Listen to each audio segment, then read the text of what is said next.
Hello दोस्तों, नमस्कार। कैसे आप? और आप देख रहे हैं यस मनी विज्ञान चैनल। यस मनी विज्ञान चैनल में आपका स्वागत है। आज की वीडियो में हम सीखेंगे एल्किल हैलाइड बनाने की प्रमुख विधियां, जिनमें की विभिन्न विधि हैं। एल्कोहल से एल्किल हैलाइड किस प्रकार से बनाया जाता है, सैंडमेयर अभिक्रिया द्वारा एल्किल हैलाइड कैसे बनाएंगे, ठीक, मुंशी-डीकर अभिक्रिया द्वारा एल्किल हैलाइड किस प्रकार से बनाया जाता है, एल्कीन पर हैलो अम्लों के सहयोग से किस प्रकार से एल्किल हैलाइड बनता है। ये सारी विधियों की जानकारी आज हम आपको देंगे। ठीक है, आइए शुरू करते हैं।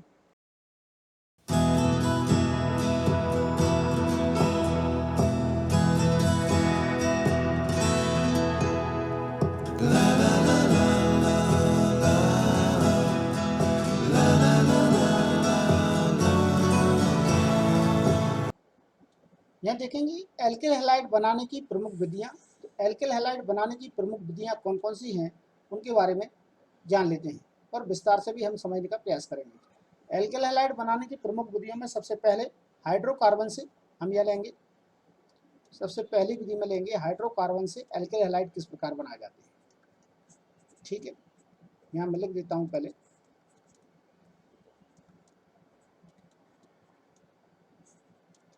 हाइड्रोकार्बन से किस प्रकार से एल्किल हैलाइड बनाए जाते हैं, यह सीधी सीधी है परिभाषा। जब किसी एल्केन पर वास्तव में हैलोजन की क्रिया कराई जाती है तो एल्किल हैलाइड प्राप्त की सकते हैं। ठीक, और एल्केन से तात्पर्य मेरा हो रहेगा मेथेन, एथेन, प्रोपेन से। तो हम सीधे सीधे ही लेंगे इसमें CH4 मेथेन। मेथेन पर जब हम क्रिया कराएंगे, क्लोरीन की क्रिया कराई जाती है और ये क्रिया हो सूर्य की प्रकाश की उपस्थिति में क्रिया होती है। फोटोन की उपस्थिति में क्रिया हो रही, सूर्य के प्रकाश की उपस्थिति में क्रिया होती है। तब आप देखेंगे क्रिया में किस प्रकार से यहाँ से एक हाइड्रोजन परमाणु रिलीज होता है और यहाँ से एक क्लोरीन परमाणु क्रिया कर कर HCl बनाते हैं और फिर यहाँ पर बचा Cl, इसके साथ में ऐड होता है, ये बनता है CH3 और यहाँ पर जुड़ जाता है इसमें Cl। तो ये बन जाता है एल्किल हैलाइड, जिसे हम बोलते हैं मैथिल क्लोराइड। ये मैथिल क्लोराइड प्राप्त हुआ। अब इसे हम विस्तार से देख लेते हैं किस प्रकार से ये विस्तार से क्रिया होगी। तो सबसे पहले मैं यहाँ पर इसे हम लिख देंगे इस प्रकार से। ये देखिए CH4 अर्थात ये हाइड्रोजन जुड़े हुए हैं यहाँ पर, प्लस यहाँ पर आप देखेंगे क्लोरीन यहाँ पर ऐड है। यहाँ पर से ये क्रिया होगी तब यहाँ से एक H परमाणु और एक Cl परमाणु यहाँ से अलग हो जाएगा और जब ये दोनों अलग होंगे तो क्या होता है, देखिए यहाँ पर बचेगा CH3 जो मैंने अभी आपको बताया है और यहाँ बनेगा Cl, ये यहाँ पर जो बचा है, और ये CH3। ठीक, और ये बच जाएगा HCl। तो इस प्रकार से ये क्रिया होगी। ठीक है, एल्किल हैलाइड बनाने की प्रमुख विधियों में ये है। और यहाँ पर आप सूर्य के प्रकाश की उपस्थिति में या फोटोन की उपस्थिति में क्रिया हो रही, आप इसी को डाई हेलो एल्केन में परिवर्तित कर सकते हैं। एक बार फिर से पुनः क्रिया कर सकते हैं तो यहाँ पर डाई हेलो एल्केन बन जाएंगे। ये क्रिया आप एथिल एल्कोहल, मतलब यहाँ हम कहेंगे कि एथेन पर भी ये क्रिया को दोहरा सकते हैं, C2H6 पर भी। तो ये क्रिया ऐसे ही होगी, Cl2 यहाँ पर क्रिया करेगा। क्रिया करने के उपरांत यहाँ पर देखें, यहाँ क्रिया होगी तो Cl यहाँ से एक हाइड्रोजन को लेकर बाहर हो जाएगा, ये बनेगा HCl और शेष बचा जो कि यहाँ बचेगा C2H5। यहाँ H6 है, यहाँ 5 बचेगा, एक H बाहर हो चुका है और यहाँ पर से एक Cl निकल चुकी है। अब यहाँ एक Cl बचेगी, उस Cl को हम यहाँ ऐड कर देंगे तो ये बन जाएगा एथिल क्लोराइड।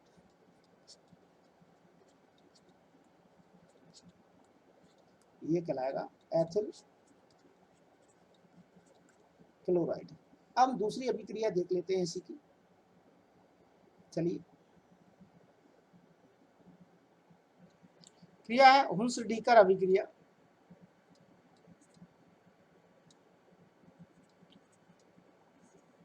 हुंस-डीकर अभिक्रिया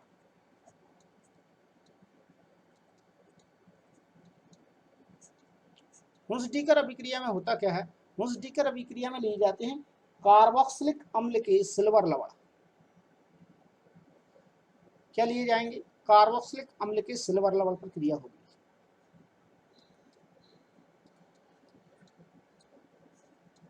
कार्बोक्सिलिक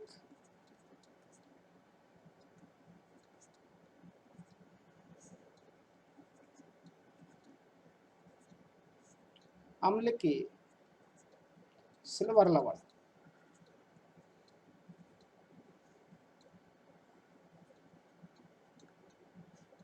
पर क्रिया हुई और यह क्रिया वास्तव में कार्बन टेट्राक्लोराइड के विलयन में होती है। जब कार्बोक्सिलिक अम्ल के सिल्वर लवण की क्रिया कार्बन टेट्राक्लोराइड के विलयन में होती है और साथ साथ में क्रिया कराई जाती है, या तो क्लोरीन की क्रिया करा दी जाए या फिर ब्रोमीन की क्रिया करा दी जाए, तब एल्किल हैलाइड प्राप्त होंगे। ये परिभाषा है इसकी हुंसेडीकर अभिक्रिया की कि कार्बोक्सिलिक अम्ल के सिल्वर लवण की क्रिया जब क्लोरीन के साथ में या ब्रोमीन के साथ में कराई जाती है, वो भी कार्बन टेट्राक्लोराइड के विलयन में कराई जाए, तब जाकर हमें एल्किल हैलाइड प्राप्त होते हैं। तो देखते हैं किस प्रकार से ये क्रिया होगी। यह देखते हैं हम सबसे पहले कार्बोक्सिलिक अम्ल के सिल्वर लवण हम यहाँ पर लेंगे, ठीक है।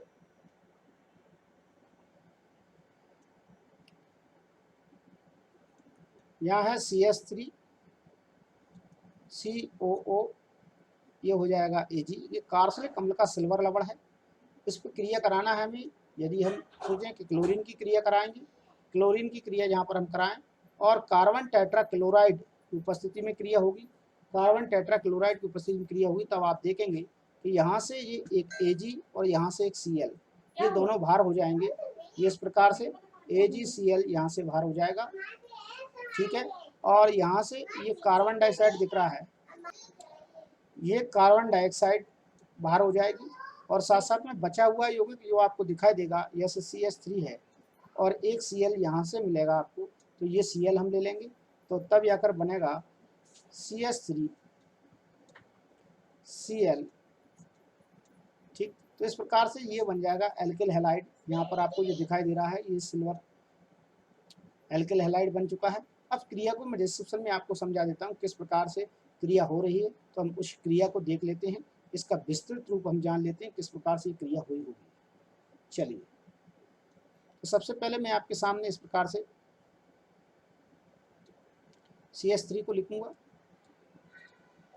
फिर कार्बन, यहाँ पर आप देखेंगे कार्बन को किस प्रकार से लिखूंगा मैं। ये कार्बन है, डबल बॉन्ड ऑक्सीजन से जुड़ जाएगा, सिंगल बॉन्ड ऑक्सीजन से जुड़ेगा, सिंगल बॉन्ड यहाँ पर Ag लगेगा, ठीक। यहाँ मैं लिखूंगा Cl को इस प्रकार से लिखूंगा, single bond Cl, single bond Cl। इसके ऊपर यदि कार्बन टेट्राक्लोराइड लिखना है, कार्बन टेट्राक्लोराइड के विलयन में क्रिया हो रही है। अब आप देख पाएंगे कि किस प्रकार से AgCl यहाँ से बाहर होंगे, AgCl बाहर हो जाएगा। दूसरे नंबर पर हम देखेंगे कार्बन डाइऑक्साइड कैसे बाहर होगा, तो ये कार्बन डाइऑक्साइड बाहर हो जाएगा, यहाँ से समझ आ रहा होगा आपको, ठीक है। और शेष बचा यौगिक जो हमारे पास रहेगा वो मैं रेड कलर से आपको बता देता हूँ। ये CH3 हो जाएगा और ये Cl हो जाएगा। इन्हीं कलरों से मैं इनको लिखने का प्रयास करूँगा, आपके सामने बताने का प्रयास करूँगा साथ साथ में। तो देखिए, सबसे पहले हम लिखते हैं ये यौगिक है वो किस प्रकार से बना है। यहाँ देखेंगे तो ये बन रहा है CH3 Cl, बाहर हो चुका है, ठीक है, बनकर। और इसके बाद यौगिक बनेगा कार्बन डाइऑक्साइड, मैं यहाँ लिख देता हूँ। यहाँ देखेंगे ये कार्बन डाइऑक्साइड बन जाएगा, ठीक। इसके बाद देखते हैं AgCl, ये AgCl बन जाएगा, जो ब्लू कलर में दिख रहा था आपको वो AgCl यहाँ पर बन जाएगा। इस प्रकार से आपको तीनों यौगिक प्राप्त हो जाएंगे। ये हुंसेडीकर अभिक्रिया है, ठीक। तीसरे नंबर पर देखते हैं हम एल्कोहल से कि एल्कोहल से किस प्रकार से एल्किल हैलाइड बनाए जाते हैं। तो तीसरे नंबर की क्रिया रहेगी एल्कोहल से एल्डिहाइड बनाना। इन सब के फॉर्मूले आपको याद होना चाहिए, तब आप ठीक तरह से काम कर पाएंगे एल्कोहल से। तो एल्कोहल का संकेत आप जानते ही हैं, मेरी पिछली वीडियो देख लेंगे आप, तो उसमें आपको एल्कोहल के बारे में बताया गया है, एल्कोहल का वर्गीकरण बताया गया है किस प्रकार से एल्कोहल है। मैं डिस्क्रिप्शन बॉक्स में भी ये लिंक दे दूंगा एल्कोहल वाली, ठीक है। तो सबसे पहले एल्कोहल से देख रहे हैं, तो एल्कोहल के बारे में बता दूं मैं, परिभाषा क्या हो जाएगी इसकी, कि जब भी एल्कोहल पर फास्फोरस पेंटाक्लोराइड की क्रिया कराई जाती है, एल्कोहल पर क्रिया कराई जाएगी प्लस PCl5P, अर्थात फास्फोरस पेंटाक्लोराइड की क्रिया कराई जाए एल्कोहल पर, तब जाकर एल्किल हैलाइड प्राप्त होते हैं। तो यहाँ हम देख लेते हैं सबसे पहले एल्कोहल, एक उदाहरण ले लेता हूँ मैं यहाँ पर C2H5, OH ये एक एल्कोहल है। एक उदाहरण यहाँ पर साथ में ले रहा हूँ PCl5 फास्फोरस पेंटाक्लोराइड, और क्रिया कराई जाए इसकी एल्कोहल पर, तब जाकर एल्किल हैलाइड बनते हैं। तो एल्किल हैलाइड कैसे बनेगा वो यहाँ पर हमें देखना है। तो सबसे पहले हम यहाँ पर एल्किल हैलाइड बनाने के लिए हमें एल्किल ग्रुप चाहिए। तो एल्किल ग्रुप हमारे पास है C2H5, वो हम यहाँ लिख देंगे। किस प्रकार से यहाँ पर C2H5 बन जाएगा, तो जो हुआ C2H5 निकल गया आपके सामने, और यहाँ से हमें एक Cl लेना है। यहाँ से हमें एक Cl लेना है, तो हम एक Cl यहाँ पर से लेकर लिख देंगे। ये बन जाएगा एथिल क्लोराइड, इसका नाम हो जाएगा एथिल क्लोराइड। ये एल्किल हैलाइड बन चुका है। शेष यौगिकों को हमें लिखना है, तो हम किस प्रकार से शेष यौगिकों को लिखेंगे अभी देखिए आप। जब भी एल्किल के ऊपर एल्किल फास्फोरस पेंटाक्लोराइड की क्रिया होती है, तो आप ये ध्यान रखेंगे कि एक यौगिक बनता है फास्फो ऑक्सो ट्राइक्लोराइड, और यहाँ पर एक हाइड्रोजन है। एक हाइड्रोजन यहाँ पर सबसे पहले क्रिया करेगा, इसके एक और Cl से क्रिया करेगा, तब बनाएगा HCl, ये बन जाएगा HCl। अब हमारे पास यहाँ पर एक फास्फोरस बचा है, एक ऑक्सीजन बचा है। काउंट कर लें, एक फास्फोरस, एक ऑक्सीजन, एक क्लोरीन ये है, दूसरी क्लोरीन ये है, 3 क्लोरीन बची हैं। तो शेष हम यहाँ लिख देंगे 3 क्लोराइड। तो फास्फो ऑक्सो ट्राइक्लोराइड भी बनता है। ये शेष यौगिक हैं, सह उत्पाद के रूप में प्राप्त होते हैं। तो ये एल्कोहल से बनाने की विधि है, ठीक है। इस प्रकार से एल्कोहल से फास्फोरस पेंटाक्लोराइड की क्रिया कराकर भी एल्किल हैलाइड बनाए जाते हैं। ये एक अभिक्रिया हो चुकी है। अब इसके बाद एल्कोहल से मैं दूसरा उदाहरण इसमें बता रहा हूँ आपको, तो एल्कोहल से किस प्रकार से। और तो यहाँ पर एल्कोहल पर यदि हम शुष्क हाइड्रोजन क्लोराइड गैस प्रवाहित करते हैं, तब भी हमें एल्किल हैलाइड प्राप्त हो जाती है। तो यहाँ पर आप देखेंगे सबसे पहले C2H5 मैं लिख देता हूँ, OH शुष्क HCl गैस प्रवाहित कराना है। शुष्क HCl गैस ये है, शुष्क है, ड्राई HCl गैस है, ठीक। और यह क्रिया वास्तव में जिंक क्लोराइड की उपस्थिति में संपन्न होगी। तो जिंक क्लोराइड में इसके ऊपर लिख देता हूँ। अब हम यहाँ देखेंगे किस प्रकार से ये एल्किल हैलाइड बनेगा। तो यहाँ पर सबसे पहले आप ये देख लें कि यहाँ से एक OH और यहाँ से एक H, अर्थात एक H2O बन रहा है। H2 को आपको फ्री करना है, तो यहाँ पर H2 मुक्त हो जाएगा। अब हमारे पास ये शेष यौगिक बचेगा। जैसे शेष यौगिक हमारे पास ये बचा है, एक हमारे पास शेष यौगिक जो बच रहा है उसे आप देखेंगे, यहाँ पर आप देख पाएंगे C2H5 और ये Cl, दोनों को जोड़कर हम लिख देंगे C2H5 यहाँ आ जाएगा और Cl ये आ जाएगा। प्लस में एक यहाँ पर बन चुका है H2O और ये C2H5 Cl, ये भी एथिल क्लोराइड ही है जो बन गया है। तो दूसरी क्रिया है इसकी,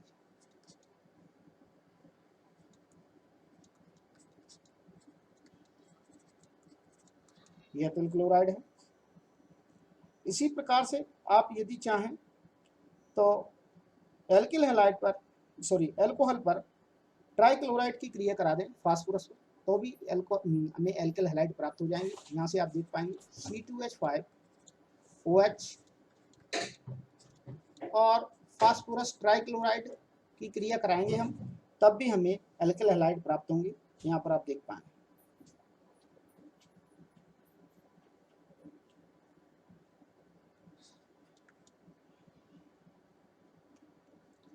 यह देखिए सबसे पहले हमारे पास ये एथिल है और यहाँ से हमें एक क्लोरीन निकालना है। ये बन जाएगा C2H5 Cl एथिल क्लोराइड। अब हमारे पास क्या बचा वो यहाँ पर हम देख लेंगे। देखने पर हमें पता चलता है कि यहाँ हमारे पास वास्तव में फास्फोरस है और 3 क्लोरीन है। 3 क्लोरीन को हम सीधे सीधे इसके साथ में ले जाएंगे, तभी हमारे पास शेष यौगिक प्राप्त होगा। जो बचेगा वो हम यहाँ लिखेंगे। तो हमें यहाँ 3 आगे लगाना पड़ेगी, गुणा करना पड़ेगी 3 का, 3 से मल्टीप्लाई करना पड़ेगी, इधर भी हमें 3 से मल्टीप्लाई करना पड़ेगी, तो तीनों Cl हमारे पास यहाँ आ जाएगी। अब हमारे पास यहाँ पर H की संख्या 3 हो जाएगी, तो हम लिख देंगे S3, ठीक। और ऑक्सीजन की संख्या 3 हो जाएगी, फास्फोरस एक है S3, फिर लिखेंगे ऑक्सीजन PO3। इस प्रकार से ये फास्फोरस अम्ल बन जाएगा, ठीक है। ये बन जाएगा फास्फोरस अम्ल, जिसे आप देखेंगे। और ये बन जाएगा 3 अणु बनेंगे एल्किल हैलाइड के। तो जो एल्किल हैलाइड मतलब एथिल क्लोराइड है, ये फास्फोरस अम्ल बनेगा। इस प्रकार से एल्कोहल पर फास्फोरस पेंटाक्लोराइड की क्रिया द्वारा, शुष्क HCl की क्रिया द्वारा और फास्फोरस ट्राइक्लोराइड की क्रिया द्वारा भी हम एल्किल हैलाइड बना सकते हैं। 4th नंबर पर देखते हैं हम सैंडमेयर अभिक्रिया, बोलते हैं।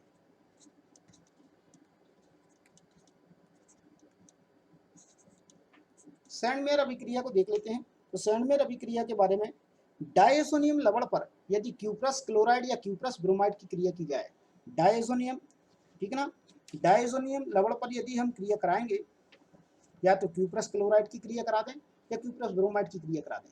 क्यूप्रस से तात्पर्य है Cu Cl, ये, या फिर क्यूप्रस ब्रोमाइड Cu2 Bi2, इसे इस प्रकार से भी लिख सकते हैं। देखिए, ऐसा भी हम इसे लिख सकते हैं, CuCl और CuBr के रूप में भी हम इसे लिख सकते हैं। ये है क्यूप्रस क्लोराइड ऊपर वाला और ये क्यूप्रस ब्रोमाइड। तो हमें बेंजीन के डायज़ोनियम लवण पर इसकी क्रिया कराना है, ठीक है। बेंजीन के डायज़ोनियम पर, डायज़ोनियम यहाँ पर आप देख पाएंगे किस प्रकार से क्रिया करता है, और ये एल्किल हैलाइड की जगह एरेल हैलाइड हमें देगा। तो एल्किल हैलाइड की जगह एरेल हैलाइड यहाँ पर बनेगा, वो हम यहाँ पर देखते हैं किस प्रकार से। सबसे पहले यहाँ पर मैं आपको बताऊंगा कि बेंजीन की रिंग है। बेंजीन की रिंग में सबसे पहले एमीन समूह जुड़ा हुआ है, ठीक है ना। तो ये एमीन है, और यहाँ पर इसकी क्रिया सबसे पहले कराई जाएगी alkyl halide, sorry hydrogen halide से साथ में यह क्रिया कराई जा रही है। हाइड्रोजन हैलाइड के साथ में जब क्रिया कराई जाएगी तो किस प्रकार से यहाँ पर क्रिया होगी वो मैं आपको बता देता हूँ।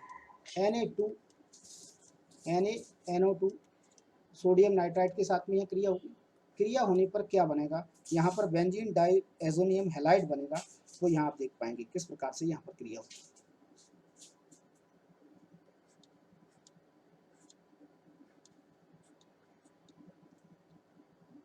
नाइट्रोजन समूह यहाँ पर है और हाइड्रोजन यहाँ पर है।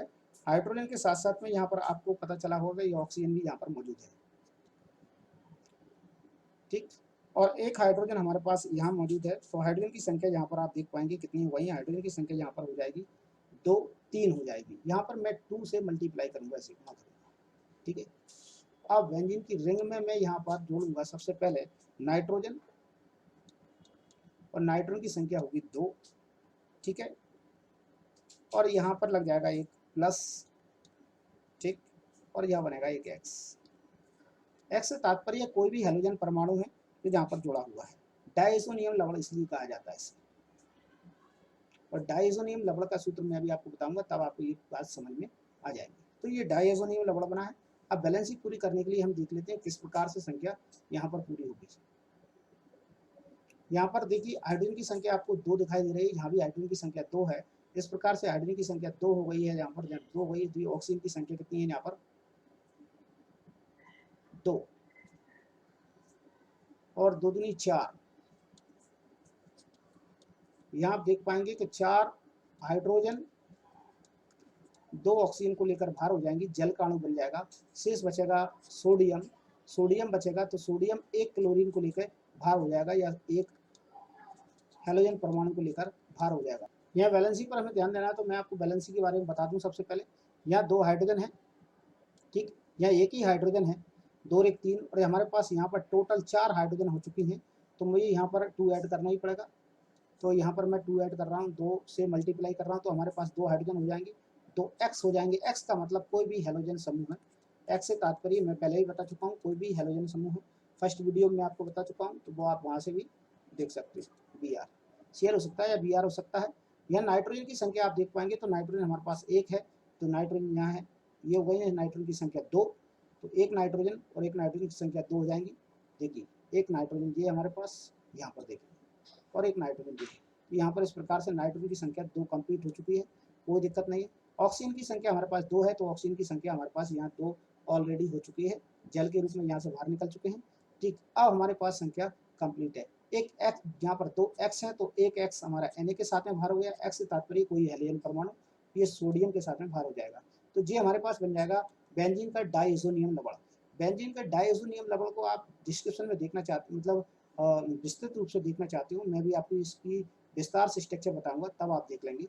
ठीक है, अभी मैं आपको इसकी संरचना बता रहा हूँ, मतलब क्रिया बता देता हूँ पूरी। चलिए, अब बेंजीन का डाइएज़ोनियम रबड़ ले लिया हमने, ये आ जाएगा N2 और फिर X, इस पर पॉजिटिव चार्ज है, साथ साथ में ये देख पाएंगे आप, ठीक, और हैलाइड पर नेगेटिव चार्ज है। लगाना चाहें तो आप लगा दें, नहीं लगाना चाहें तो कोई दिक्कत नहीं उसकी। और फिर इसकी क्रिया कराना है हमें क्यू प्लस क्लोराइड के साथ में इसकी क्रिया कराना है।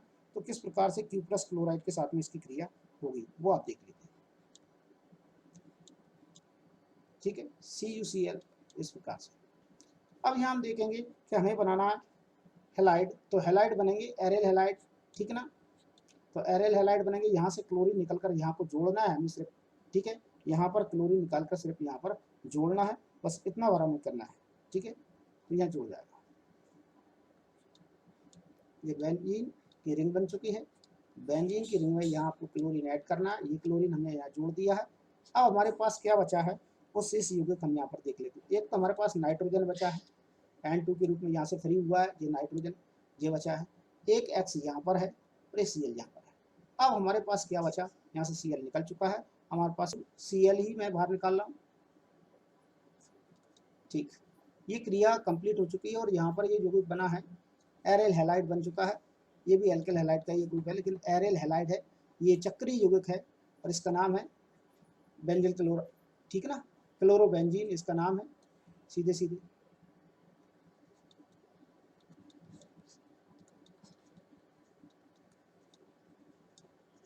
क्लोरोबेंजीन। अब इसको मैं विस्तार से समझा देता हूँ, चाहे तो आप यहाँ पर 2 लगा कर दें, तो यहाँ भी आपको 2 लगाना पड़ेगी, दोनों जगह पर बाहर निकालना पड़ेगा। ये एक वास्तव में उत्प्रेरक के रूप में कार्य करता है, ये क्रिया में भाग नहीं लेता बल्कि क्रिया को कराने का काम करता है, यहाँ से N2 को बाहर करने का काम करता है, ठीक है। तो मैं इसे आपको डिस्कशन में थोड़ा सा समझा देता हूँ, बता देता हूँ किस प्रकार से क्रिया होगी पूरी को। देखिए, बेंजीन का डायज़ोनियम बनाना तो किस प्रकार से बनेगा, वो क्या है, बेंजीन स्ट्रक्चर जो मैंने ले लिया है और यहाँ पर लगा दिया है मैंने एमीन समूह, एमिनो बेंजीन। और यहाँ पर एमिनो बेंजीन के लिए मैं यहाँ पर सबसे पहले लिखूंगा Na और Na2, NO2, ये मैंने लिया है। तो यहाँ से मैं आपको बता रहा हूँ कि Na और NO2 मैंने यहाँ लिया है, प्लस यहाँ पर हाइड्रोजन भी मैंने लिया है और उसके साथ में एक यौगिक लिया है, वो भी हेलोजन परमाणु का। यहाँ सबसे मुख्य बात है कि यहाँ से निकल कर ये किस प्रकार से यहाँ पर ऐड होते हैं वो हमें यहाँ पर देखना है। चलिए देख लेते हैं, ये नाइट्रोजन और ये नाइट्रोजन, दोनों नाइट्रोजन को मैं देखूंगा और बता देता हूँ आपको किस प्रकार से यहाँ ऐड होंगे।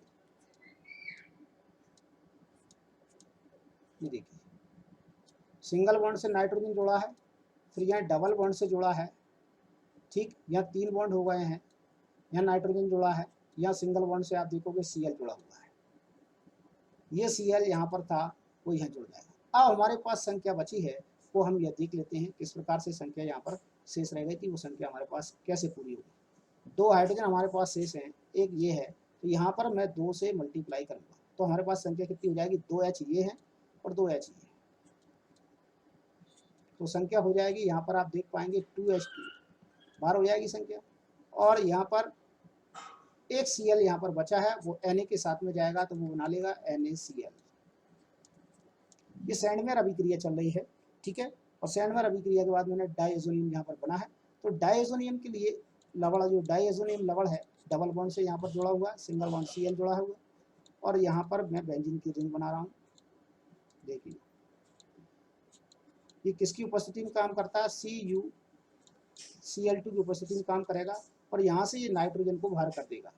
ये नाइट्रोजन जो लगा है, इस नाइट्रोजन को बाहर करना काम है और Cl वहाँ जुड़ जाएगा बेंजीन से, तो Cl जुड़ जाएगा बेंजीन से, सीधे सीधे Cl जी बेंजीन से जुड़ चुका है और प्लस N2 बाहर हो गया है। प्लस लिखना चाहें तो आप यो भाग ले रहा था यूरिक, उसे बाहर निकाल दें या फिर इसे आप तीर के ऊपर लिख दें तो आपको दिक्कत नहीं आएगी, ठीक है, ऐसा भी आप कर सकते हैं।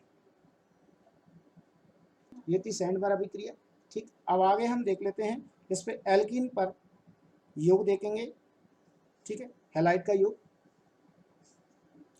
5वीं विधि यहाँ पर पढ़ेंगे एल्कीन पर, ठीक ना, हेलो अम्लों का योग। या आप लिख सकते हैं एल्कीन से भी आप बना सकते हैं, एल्कीन से। तो एल्कीन पर हैलो अम्ल का योग कराना मतलब HCl या HBr का योग कराकर भी एल्किल हैलाइड प्राप्त कर सकते हैं। तो एल्कीन का सूत्र आप जानते हैं, तो CH2 डबल बॉन्ड CH2, ये एल्कीन का सूत्र है। और यहाँ पर हमें योग कराना है, तो योग कराकर भी हम एल्किल हैलाइड बनाएंगे। देखिए सबसे पहली बात, ये H परमाणु यहाँ से ये बॉन्ड टूट जाता है। बंद टूटने के कारण क्या होता है, बॉन्ड ब्रेक हो जाएगा। बॉन्ड ब्रेक होना मतलब इस प्रकार की क्रिया होना। देखिए CH2 bond CH2 bond break हो गया, आधा बॉन्ड इधर और आधा बॉन्ड इधर। ये ब्रेक होने से तात्पर्य एक यहाँ फ्री हो जाएगा और एक यहाँ फ्री हो जाएगा। तो यहाँ देखेंगे एक तरफ मैं जोड़ दूंगा, यहाँ पर H जोड़ दिया मैंने, साइड H जोड़ दूंगा, ये हो जाएगा CH3 और दूसरी तरफ जोड़ दूंगा Cl, तो ये बन जाएगा CH2Cl। ठीक, ये यौगिक बन जाएगा। इसका नाम हो जाएगा chloromethane, ethane sorry, ethyl chloride, ये इसका नाम हुआ। ये एल्कीन पर हैलो अम्लों के योग से बनाई जाती है। ठीक, इस प्रकार से भी आप इसे लिख सकते हैं। ये 5 अभिक्रियाएं हो चुकी हैं आपकी। और आज की वीडियो में इतना ही, वीडियो काफ़ी लंबा हो चुका है। मैं हर बार की तरह कहना चाहूँगा, यदि आप मेरे चैनल पर नए हैं और अब तक आपने मेरा चैनल सब्सक्राइब नहीं किया है तो प्लीज़ सब्सक्राइब कर लीजिए। आपको अब 12th क्लास के 10 चैप्टर से कंटिन्यू वीडियो मिलने वाले हैं ऑर्गेनिक केमिस्ट्री के। और मेरे वीडियो का नोटिफिकेशन प्राप्त करने के लिए मेरे चैनल के बेल आइकन को प्रेस कर दें ताकि आपको वीडियो अपलोड होते ही उसका नोटिफिकेशन प्राप्त हो सके।